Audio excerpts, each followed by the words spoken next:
This is episode 395 of That Shakespeare Life. Hi, I'm Darren Freebury Jones, lecturer in Shakespeare Studies at the Shakespeare Birthplace Trust.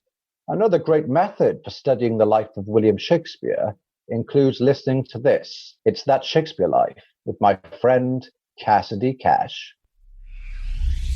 Welcome to That Shakespeare Life with Cassidy Cash. Cassidy believes that if you desire to successfully learn or perform Shakespeare's plays, then understanding the real life and history of William Shakespeare himself is a must. That Shakespeare Life is the podcast that helps you go beyond the curtain of some of Shakespeare's most iconic works and explore the world of early modern England as Shakespeare would have lived it, learning from the writers, historians, and performers who know it best. And now, here's Cassidy.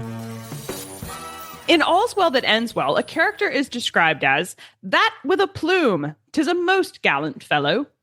And in Love's Labour's Lost, the Princess of France mockingly asks, what plume of feathers is he that indited this letter?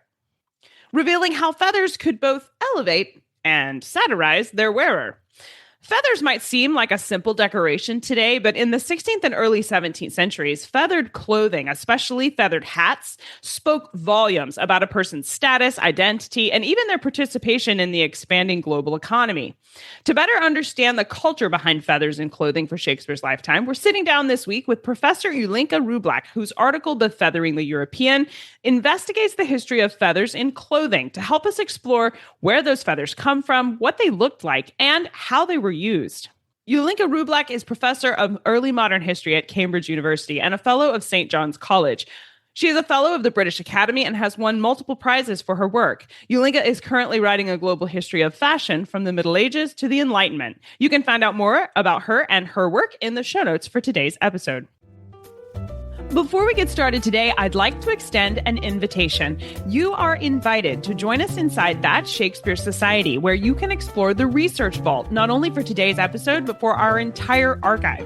Visit CassidyCash.com/episode 395 and click Access the Extras to browse the maps, artifacts, paintings, and primary documents, all related to our conversation today, and you can explore these extras while you listen to the show. And now, let's dive into the history. Hello, Ulinka. Welcome to That Shakespeare Life.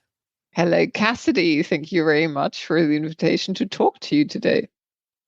Were feathered hats primarily for men or women in Shakespeare's lifetime?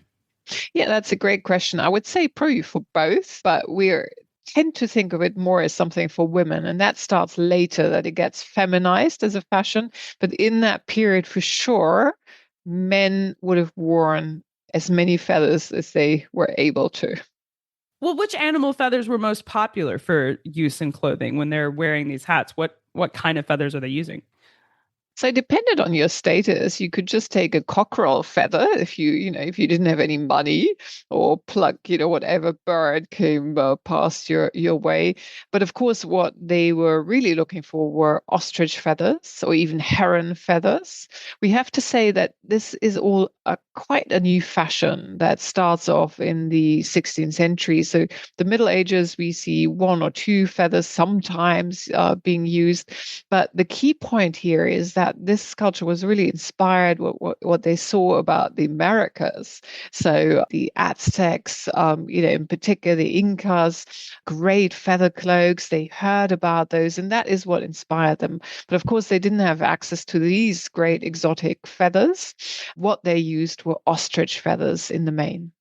Was there any cultural significance to the number of feathers that someone wore in a hat? Did more feathers mean more status or perhaps more vanity?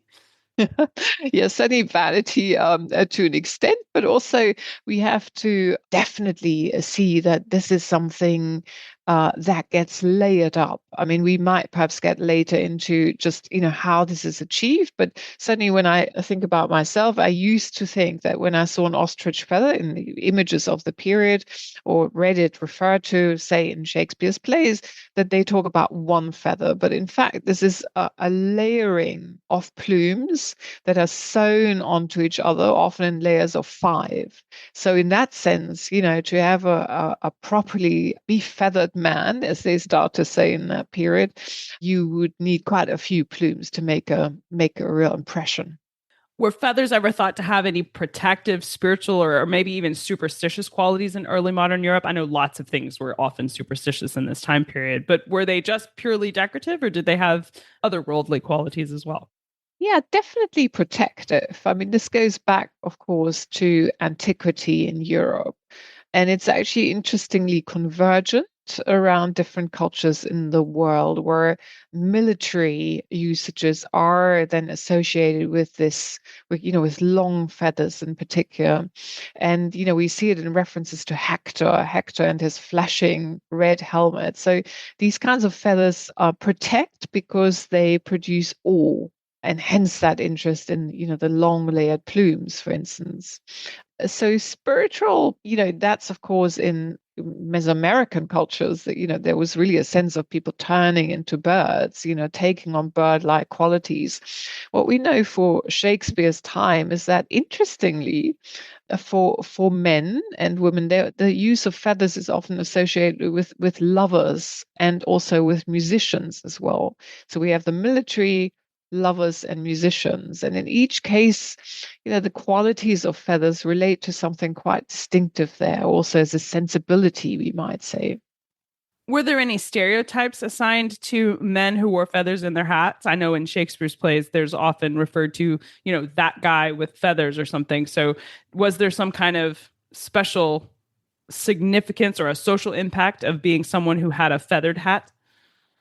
Again, I would say it depended, just what that feather was and how it was worn. And again, how, you have to imagine these things, of course, is really influencing how someone moved. I mean, there was something quite grand about a larger hat with a long or even several feathers on. I mean, I teamed up with the London School of Historical Dress, Jenny Romani, to reconstruct one of these almost like feather crowns that were worn in the round and attached on a wireframe to a hat in the 16th century. So that would have created great visibility and made a real impression. Not to mention just your ability to wield this, because I imagine that's no small feat to walk around with something pretty large on your head. Absolutely. It's interesting to handle feathers. I mean, I think feathers are one of these materials we're slightly lost touch with, and there is a real sensation to, their incredible lightness, of course. I mean, even when you layer them up and put them together, they still weigh nothing. And I think that is what explains some of that association with, interestingly, then creativity itself, as with the musicians, and a kind of lightness in spirit, a delicacy. They were often associated with that. And of course, if you moved your head, they would all, register your own movement. So it's almost like they become part of your expression. And I think that's also what explains the association with lovers, that sensibility there. Robert Greene famously called Shakespeare an upstart crow, beautified with our feathers. What is it about the cultural and social identity of feathers that made this a particularly effective insult in this moment of history? Yeah, I mean, it obviously relates to that common saying that, you decorate yourself with someone else's feathers, which of course wearing, you don't have feathers. So it's a funny kind of conceit. So what he was evidently saying is that he thought Shakespeare was drawing on the achievement of other people, and then it becomes incongruous, doesn't it, through that evocation of a crow, so very lowly bird, very different from the revered ostrich in this case. Are you enjoying the history you're learning, but would love to go even deeper into the archives and get a behind-the-scenes look at this week's show? Come inside the Research Vault with members of that Shakespeare Society, where you can browse all our studio research for this week's show, plus some extras from our guest. Join us at CassidyCash.com/episode 395 and click Access the Extras to dive in. Well, where did the feathers come from? You're talking about ostrich feathers and heron feathers being the most prized. I mean, were people raising ostriches there in England, or were they importing these from somewhere else? And if so, where? Yeah, that's a fascinating history. It's not very easy to track down in huge amount of detail, but there's no doubt about it that ostriches couldn't be raised in Europe. In fact, there were some that were paraded on show, but most people would have never seen an ostrich. And one of the funny things is that the great compiler of information about animals, Conrad Gesner, who publishes a book about animals in the mid 16th century, he actually thought that ostriches had colorful feathers in green and red and so on, because he'd never seen one and he'd only seen the ostrich feathers dyed. So, of course, they have a brown, a white, or black feathers, depending on male, female. And they were very skillfully hunted in Northern Africa. So that's super interesting because, the scale of demand grew exponentially in the 16th and 17th centuries because they went to Europe, they went to the Ottoman Empire, so what we think of as Turkey, and they were also increasingly then exported to Latin America. So there must have been a real growth in this hunting culture. These ostriches, were wild. They were not domesticated before. They were farmed in South Africa, of course, then much later. So they were strong birds, very muscular. And yeah, this was a lucrative trade. And, you can just see from shipping them, via the Barbary coast to Venice, how much they were valued. It was big business. Well, who would have been making these hats in Shakespeare's England? Were they sold already decorated with these dyed feathers, or did people purchase sort of plain hats and then add the plumage to their particular preference?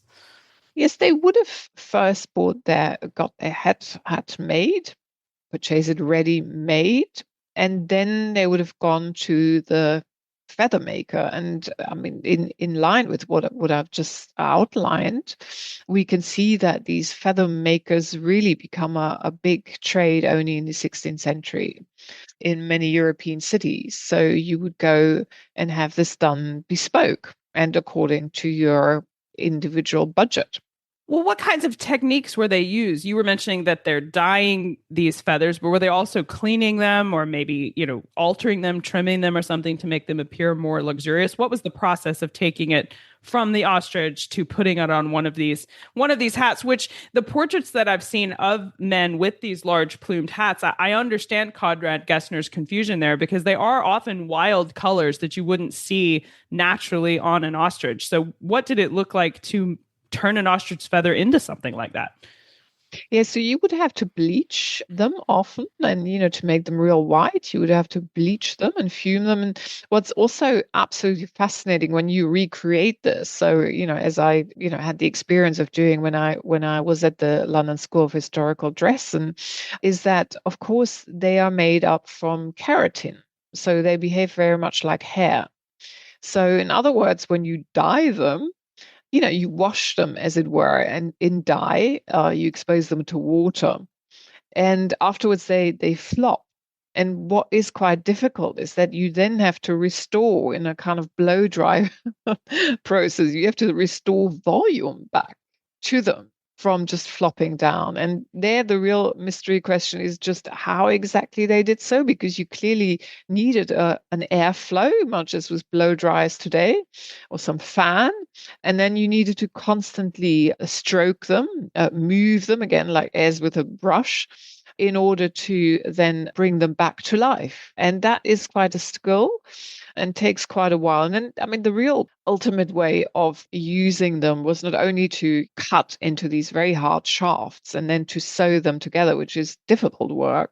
It was also to do something that would have been very familiar to Shakespeare, and that was bespangling them. So spangles are these tiny metal plates of something shiny like brass. They look imitate gold, and they would be sometimes individually, wired. I mean, it sounds crazy because these barbules, the little parts of the feathers, they're very fragile, but you could actually use a kind of wire frame around it and then attach these brilliantly sparkling spangles onto them, or just attach them in some other way. So there was clearly a desire to further amplify them. And again, those spangles would have moved with you, not only the feather, but also the spangle. So it really is quite a spectacle.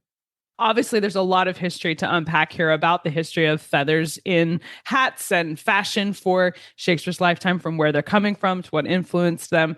What should we start with? If we are excited about the history of feathers and want to explore this subject further, where would you suggest we begin?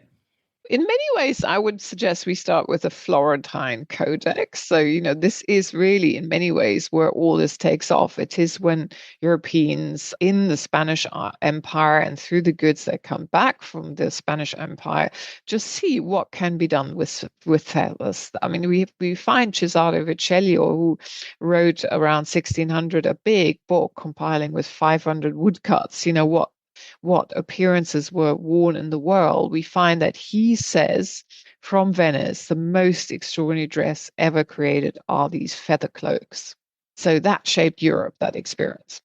We will definitely look into that. And Ulinka has also provided links to her work and other open access sources on the history of feathers in the 16th century that we will link to in the show notes for today's episode. So make sure you go there to find these resources. Now, Ulinka, we ask everyone this next question here at That Shakespeare Life, and that's, what's the one book you would take with you on a deserted island? My friends in England tell me I'm supposed to allow you the complete works of Shakespeare and a copy of the Bible. So your choice would be in addition to those. As a historian, I would choose my probably all-time favorite book, and it is by Fernand Braudel, and it's called The Mediterranean. And for me, it's such a classic, wonderful book that shows how interconnected that world already was. That is within the Mediterranean, but of course also to Northern Africa, as we've seen, relevant for the ostriches, whom he actually does mention. And it's always just an extraordinary read that shows us that even England was, of course, connected to the Ottoman Empire, that was part of so much bigger world, and of course beginning to be a colonial power. So we need to really think about how those worlds shaped European experiences in turn and could inspire them too with their crafts traditions. Entertaining your favorite interests and providing a resource for always learning more is definitely a good choice. So what's next for you? What are you working on now that you're excited about? I'm just finishing a global history of dress and appearances between the early Middle Ages and the 18th century. So I'm very excited about that. It's going to be called The Triumph of Fashion.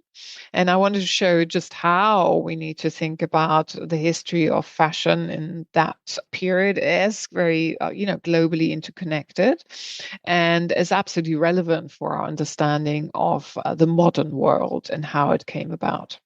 Exciting project for sure. We'll look forward to seeing that. Ulinka Rublack, thank you so much for being here this week and taking us through this history of feathers and how we should think about the fabulous plumes that show up in both Shakespeare's plays and the resources from his time period. Thank you so much for joining us to share it with us. Thank you, Cassidy. Just a quick reminder, you can find more about our guest, access the resources mentioned in today's show, and explore related episodes by visiting the show notes at CassidyCash.com/episode 395.